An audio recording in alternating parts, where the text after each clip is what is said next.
Hi everybody, I'm Chef Nick, and today on Nick Ruins Ethnic Food, we are going to be making Korean tacos, which means bulgogi. As I've said before, these episodes of Nick Ruins Ethnic Food are me trying to cook dishes from outside my culinary tradition. I do my research, I try to keep them as authentic as possible, sometimes put a little bit of a new twist on them, but still looking for something tasty. Now, every good bulgogi starts with a good bulgogi marinade. So what we are going to do, we're going to start with 1/4 cup brown sugar. Oh, this is one of the tricks I like using. I got my Ziploc baggie in a jar for all my kind of loose or wet ingredients that'll go in first. So I got my 1/4 cup of brown sugar. I got 6 cloves of minced garlic. Nice and fresh. It's going to stink my hands up something fierce. A 1/4 teaspoon or so of fresh grated black pepper. Then 2 tablespoons of fresh minced ginger. You can mince ginger just about the same way you mince garlic. Get it on the board, move her around. Be generous, we're eyeballing a lot of stuff here today. Okay, so now I've got that. I got my garlic, ginger, black pepper, brown sugar.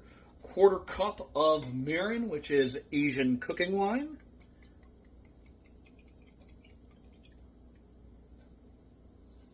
In we go. And then we have a whole julienne white onion and a nashi, or an Asian pear. If you can't find these at your supermarket, the Bosque brown pears are going to be your most versatile domestic substitute for that. I'm going to show you how to julienne this, or thin slice this right now. We don't want to go too small on them, because if you mince these up, or you do like a really fine brunoise chop on them, they stick to the meat and you get burnt pear all over everything.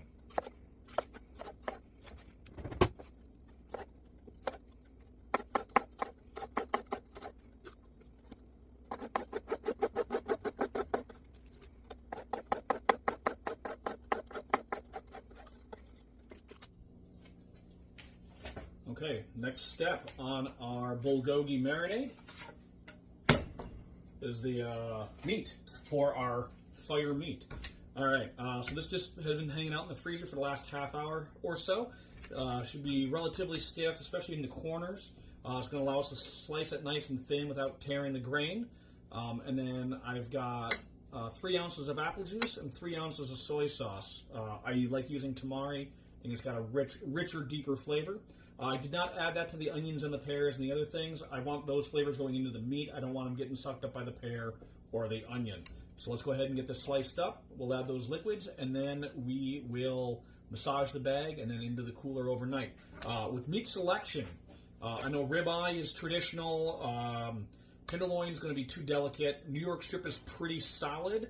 I like culotte or picana. Not terribly well marbled, but just a super flavorful piece of meat. But you can use whatever you got. You can use whatever you like. Flat iron's a great choice. Let's slice and rock.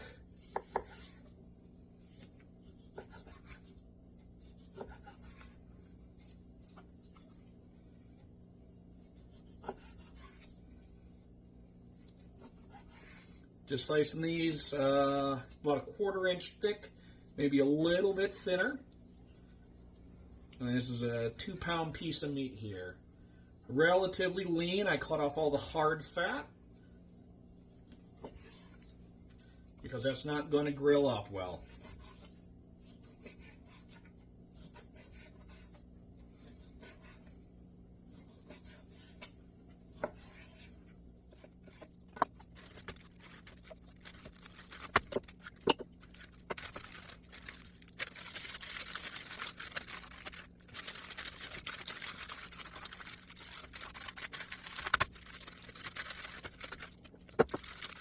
And then into the fridge, and we will massage it a couple of times between now and when it goes on the grill tomorrow.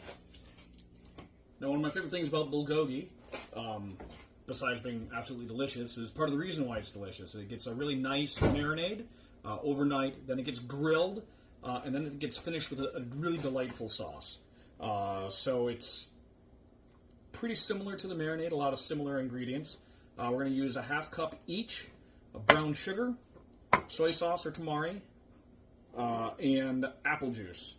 I'm going to add that to a sauce pot. Let that hang out there in the saucepan for a few minutes.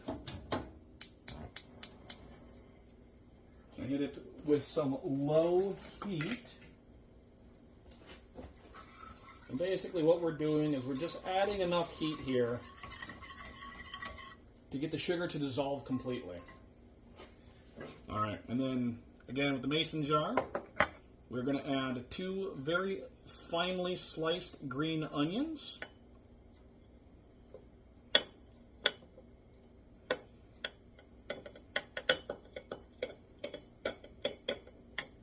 Okay, those go in there. And about a teaspoon of toasted sesame oil. What that is going to do is it is going to help the onions keep their color a little bit longer, gives them, basically something to stick to. And then we got 2 tablespoons of minced ginger and 4 cloves of garlic that has been crushed and chopped but not minced. We kind of want the crunchy bits on the outside of this. It's going to go great with the crunchy bits that we develop when we hit our bulgogi with the charcoal. All right. So yes, I have my cold ingredients and I have my hot ingredients both working at the same time here. I'm just going to kind of bring this up to a simmer to make sure that our sugar is fully dissolved. But I'm not going to then dump it immediately into this. Okay. I want to keep these fresh. I want to keep these flavors fresh, bright, and sharp. So I'm going to bring this to a simmer. I'm going to let it cool down for about an hour. Then it'll get added into this. I'll give it a good shake, and then I'll be able to brush that on the bulgogi or toss it if I get a big bowl's worth after they come off the grill.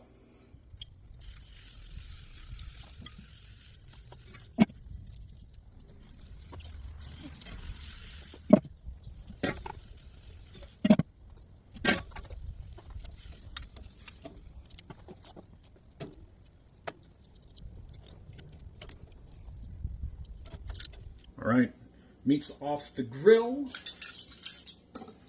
And giving it a little dip here in our bulgogi sauce.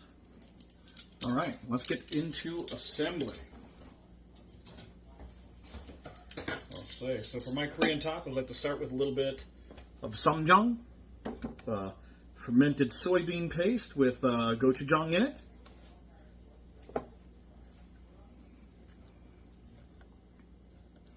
Gonna help hold everything together. A little bit of lettuce.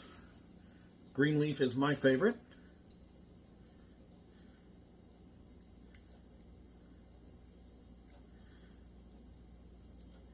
Sweet pickled radish. Color and crunch.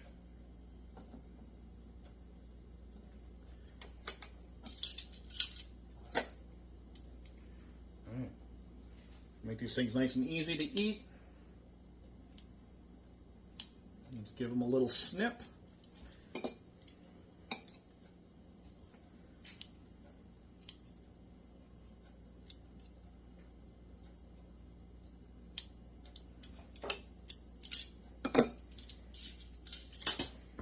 All right, little dab of our all-purpose Cajun or Korean sauce.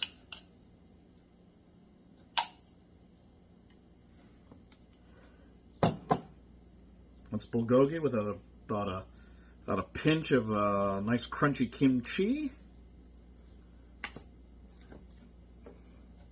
And then a little bit of color.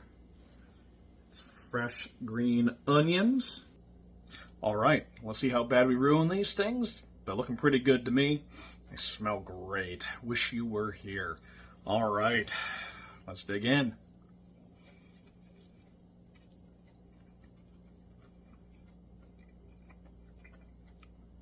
Ton of flavor, sweet, spicy, fermented, ton of umami. These are great. Family loves them. Even the kids will eat these by the bucket full. All right, Thanks for watching Nick Ruins Ethnic Food. We'll see you on the next one.